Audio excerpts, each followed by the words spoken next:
Hey guys, welcome back to my YouTube channel happy Harika. మీ అందరూ ఎలా ఉన్నారు? Hope you're all doing great. ముందుగా మీ అందరికీ very very very happy new year. I hope ఈ ఇయర్ అందరికీ మంచి సక్సెస్ని ఇవ్వాలి, మీరు అనుకున్నవన్నీ సాధించాలి అని మనస్ఫూర్తిగా కోరుకుంటున్నాను. అండ్ నా కోసం కూడా మీరు విష్ చేయండి, ఓకేనా? And I know it's been a while videos చేయలేదు.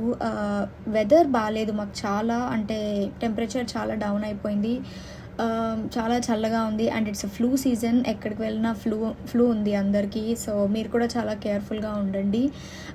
సో కొన్ని రీజన్స్ వల్ల వీడియోస్ అలా పాజ్ అయ్యాయి అనమాట. సో బట్ స్టిల్ ఇన్స్టాగ్రామ్లో కొంతమంది డిఎమ్స్ చేశారు వీడియోస్ ఎందుకు చేయట్లేదు అని.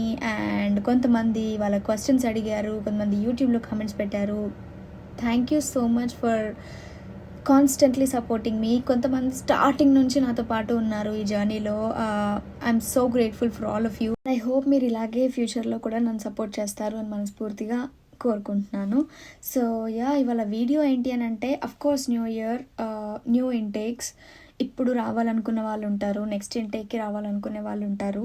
సో ఐ థాట్ అసలు సిచ్యువేషన్ ఎలా ఉంది, ఇలా క్లియర్ కట్గా మీకు క్లియర్ పిక్చర్ తెలియాలి, so that you will take a right decision అని అనుకుంటూ ఈ వీడియో చేస్తున్నాను.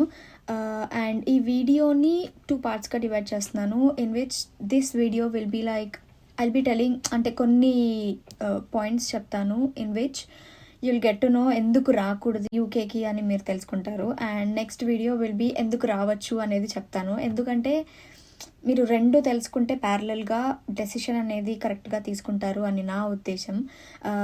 అంతేగాని ఈ వీడియో చేసి మిమ్మల్ని డిమోటివేట్ చేయాలని మాత్రం చేయట్లేదు. So please bear that in mind. ఎన్ని చెప్పినా కూడా మీ డెసిషన్ మీకు మారకూడదు. ఇలా అంటే బేసిక్గా ఇలాంటివి ఎందుకు చెప్తాము అని అంటే, మీరు తెలుసుకోవడానికి. బికాజ్ మీకు ఆబ్వియస్లీ మాలాంటి వాళ్ళు ఇన్ఫర్మేషన్ ఇస్తే ఇంకా మంచిగా తెలుస్తుంది మన వాళ్ళకి అన్న ఉద్దేశంతోనే చేస్తూ ఉంటాం videos. So I hope this video will be so helpful to you. And without any further delay let's get into the video నా. ఓకే, ఫస్ట్ చెప్పాలి అని అంటే కాస్ట్ ఆఫ్ లివింగ్ గురించే చెప్తాను. ఎందుకనంటే ఇది మేము వచ్చినప్పుడు మాకంటే ముందు వాళ్ళకంటే మాకు కొంచెం ఇంక్రీజ్ అయింది. ఇప్పుడైతే డ్రాస్టిక్గా ఇంక్రీజ్ అయిపోయింది. లైక్ ఇప్పుడు రైట్ నౌ సర్వైవ్ అవ్వడం చాలా చాలా కష్టమైపోతుంది. రెంట్ ఎక్కువైంది, in which accommodation will be so high, tuition fees extra అయింది. ఏ కోర్స్కైనా తీసుకోండి, మేము వచ్చినప్పటికంటే ఇప్పటికీ చాలా ఇంక్రీజ్ చేశారు. అండ్ గ్రాసరీస్ ఏవైతే ఉన్నాయో అన్నీ ఇంక్రీజ్ అయ్యాయి. సో బేసిక్గా ఉండడం చాలా చాలా చాలా కష్టమైంది. ఆన్ టాప్ ఆఫ్ దాట్, ఒకవేళ జాబ్ రాకపోతే మనం వచ్చిన వెంటనే ఇన్ ద సెన్స్ అట్లీస్ట్ 1 monthలో రాకపోతే సర్వైవ్ అవ్వడం చాలా చాలా చాలా చాలా కష్టంగా మారింది. దాట్ మీన్స్ మనం ఏవైతే డబ్బులు ఆబ్వియస్లీ ఇండియా నుంచి వచ్చేటప్పుడు సేవ్ చేసుకుని వస్తాం కదా, లైక్ కొంచెం స్టార్టింగ్ మనం వెళ్ళి అక్కడ సెటిల్ అయ్యే వరకు కొంచెం డబ్బులు పెట్టుకుంటే ఆ 1 month సర్వైవ్ అవ్వడానికి ఉంటాయి అని అనుకుని తెచ్చుకుంటాం కదా, ఆ డబ్బులు ఇట్లా మాయమైపోతాయి. ఎందుకంటే పౌండ్ వాల్యూ కూడా ఇంక్రీజ్ అయింది. లైక్ పౌండ్ వాల్యూ ఇప్పుడు రైట్ నౌ ఈరోజు 107 అయింది.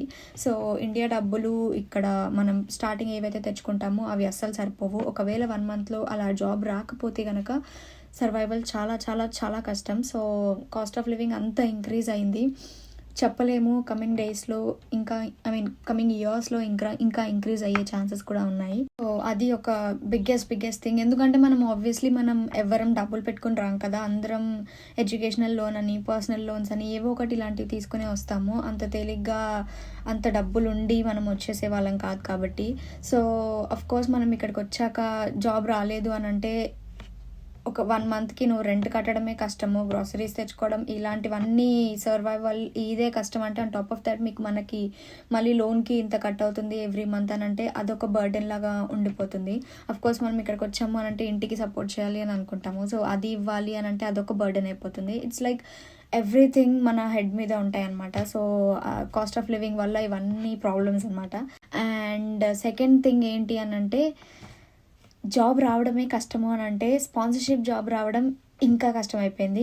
నో కదా, లాస్ట్ ఇయర్ లైక్ ఏదైతే శాలరీ థ్రెషోల్డ్ పెంచారో స్పాన్సర్షిప్ జాబ్స్కి, లైక్ 38,000 శాలరీ థ్రెషోల్డ్ మినిమం ఉండాలి టు గెట్ స్పాన్సర్డ్ అని ఏదైతే రూల్ పాస్ చేశారో దానివల్ల చాలామంది ఎఫెక్ట్ అయ్యారు.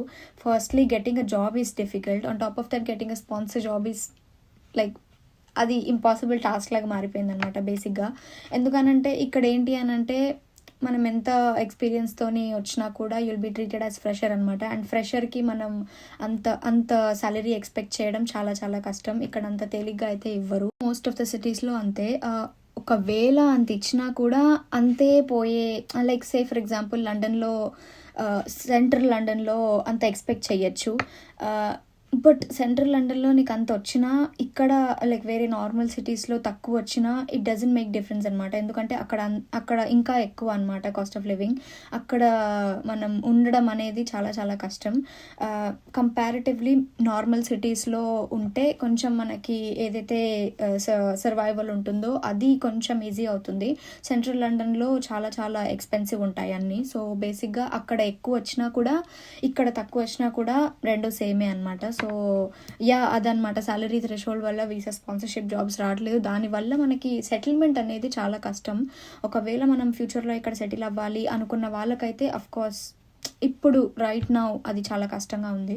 నెక్స్ట్ ఏంటి అని అంటే, మన డిగ్రీకి వాల్యూ ఉండదు. నువ్వు ఆ డిగ్రీయా ఈ డిగ్రీయా అని చూడరు. జాబ్ వేకెన్సీ, వాళ్ళు ఏదైతే వేకెన్సీ పెడతారో అందులో ఉన్న జాబ్ స్పెసిఫికేషన్కి కావాల్సిన స్కిల్స్, టాలెంట్ నీలో ఉంటే స్ట్రైట్ అవే నీకు జాబ్ ఇస్తారు. బట్ ఎక్స్పీరియన్స్ ఉన్నా కూడా you'll be treated as fresher. UK experience is different thing. ఎందుకంటే మనం స్టార్టింగ్ వచ్చినప్పుడు ఆబ్వియస్లీ మనకేం యూకే ఎక్స్పీరియన్స్ ఉండదు కదా. ఒకవేళ ఇండియాలో ఎక్స్పీరియన్స్ ఉండి వచ్చాము అని అనుకోండి, ఆ ఎక్స్పీరియన్స్ కూడా ఇక్కడ జస్ట్ జాబ్ రావడానికి పనికొస్తుంది. కానీ మనకి ఇక్కడ ఎక్స్పీరియన్స్డ్ వాళ్ళకి ఇచ్చే శాలరీ అంత ఇవ్వరనమాట. ఈవెన్ దో మనకి అక్కడ ఎక్స్పీరియన్స్ ఉన్నా కూడా ఇక్కడ will be treated as fresher అనమాట. ఎగ్జాంపుల్కి నేనే, ఎందుకంటే నాకు ఆల్రెడీ ఇండియాలో ఎక్స్పీరియన్స్ ఉండే, బట్ ఆ ఎక్స్పీరియన్స్ నాకు ఇక్కడ ఫస్ట్ జాబ్ రావడానికి హెల్ప్ అయింది. అంతే తప్ప నాకు ఆల్రెడీ ఎక్స్పీరియన్స్ ఉంది కదా, I should be getting more higher salary అని మాత్రం లేదు. ఎవరికి అలా లేదు, ఎవరికి అలా రాలేదు.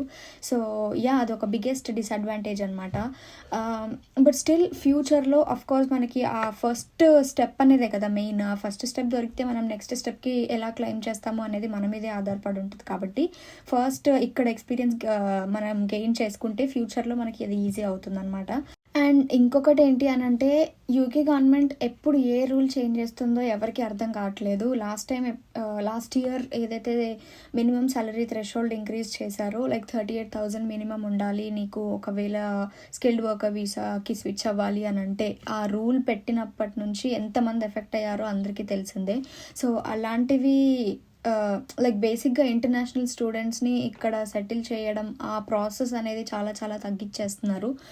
ఇక్కడున్న వాళ్ళని స్కిల్డ్ వర్కర్స్గా ట్రైన్ చేసుకుంటున్నారు. అప్రెంటిస్షిప్ ప్రోగ్రామ్స్ పెట్టుకుని వేరే వాళ్ళని ఎందుకు ఆన్బోర్డ్ చేసుకోవాలి, ఇక్కడున్న వాళ్ళని మనం ట్రైన్ చేసుకుందాము అన్న ఇదితోని బేసిక్గా వీళ్ళకి ఎకానమీ అది ఇది డిస్టర్బ్ అయ్యేసరికి ఇలాంటివన్నీ ఎప్పుడు ఏ రూల్స్ ఏ క్షణమైనా మారిపోతున్నాయి.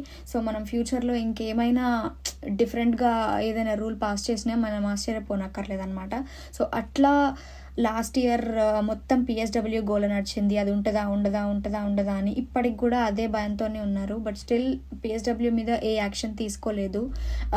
అండ్ ఈ ఏదైతే స్కిల్డ్ వర్కర్స్ దాని మీద ఉందో, ఫ్యామిలీ వీసాస్ ఉన్నాయో, ఇలాంటి వాటి మీద అన్నీ ఫోకస్ చేస్తున్నారు. సో ఫ్యూచర్లో మనం ఏమీ ఎక్స్పెక్ట్ చేయలేము, ఏదైనా జరగచ్చు. ఒకవేళ ఏ రూల్ పాస్ చేసినా మనకి ఆశ్చర్యపోనక్కర్లేదు. సో అదనమాట. నేను మళ్ళీ చెప్తున్నాను, ఈ వీడియో చేసింది మిమ్మల్ని డీమోటివేట్ చేయడానికి కాదు. You guys should know what's the truth అంతే.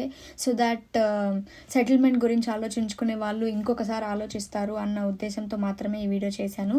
But wait for my upcoming video where I tell ఇప్పుడు వస్తే ఏంటి బెనిఫిట్స్ అని కూడా మీకు తెలుసుకోవాలి కదా. సో దానికోసం అప్కమింగ్ వీడియోలో నేను పెడతాను. So stay tune for it. And I hope ఈ వీడియో చాలా మందికి హెల్ప్ అవుతుందని అనుకుంటున్నాను. Thank you very much for watching until now. If you guys to like this video, మీకు ఏం చేయాలో తెలుసు కదా, please to like, share, comment and subscribe to my channel happy Harika.